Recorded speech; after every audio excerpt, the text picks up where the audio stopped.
நான் உங்ககிட்ட ஒன்று சொல்லணும். சொல்லுங்க தம்பி. நீங்க தப்பா நினைக்க மாட்டீங்கல்ல? நான் என்ன தப்பா நினைக்க போறேன்? எதுவா இருந்தாலும் சொல்லுங்க.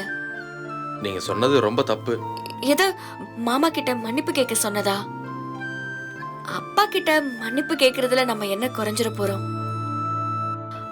அதெல்லாம் கேட்டு வண்டி வாங்கலாம் தம்பி. யாரோட வண்டியோ ஓட்டுறதை விட நம்ம வண்டியை ஓட்டுறது தானே நமக்கு மரியாதை.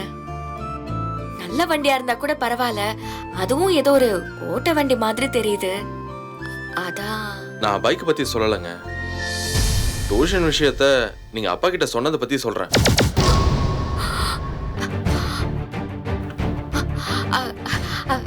அது அது நான்.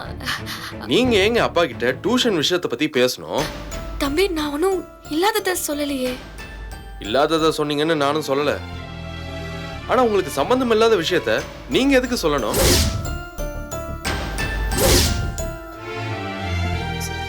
சம்பந்தம் இல்லாத விஷயமா? இந்த வீட்ல நடக்கிற விஷயம் எனக்கு சம்பந்தம் இல்லாத விஷயமா? அப்போ என்ன இந்த வீட்ல ஒருத்தைய நீங்க ஏத்துக்கலையா தம்பி?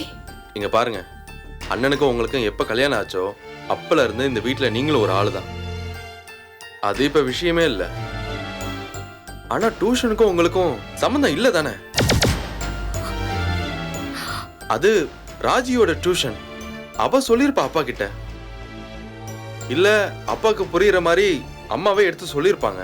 நீங்க ஏன் சொல்லணும்? நீங்க பாருங்க, அவங்க விஷயத்த அவங்க பார்த்தா போதும். யாருக்கும் சம்பந்தமே இல்லாத விஷயத்துல தலையிட்டு தேவையில்லாம குழப்பத்தை உண்டாக்க வேணாம்.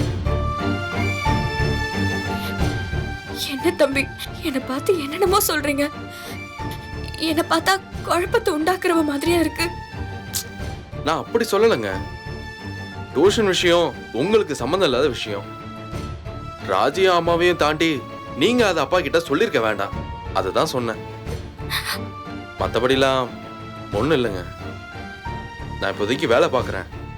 கொஞ்ச நாள் தான் இந்த ஃப்ரெண்டு கிட்ட வாங்கின பைக் எல்லாம். அதுக்கப்புறம் நானே புது பைக் வாங்கிடுவேன்.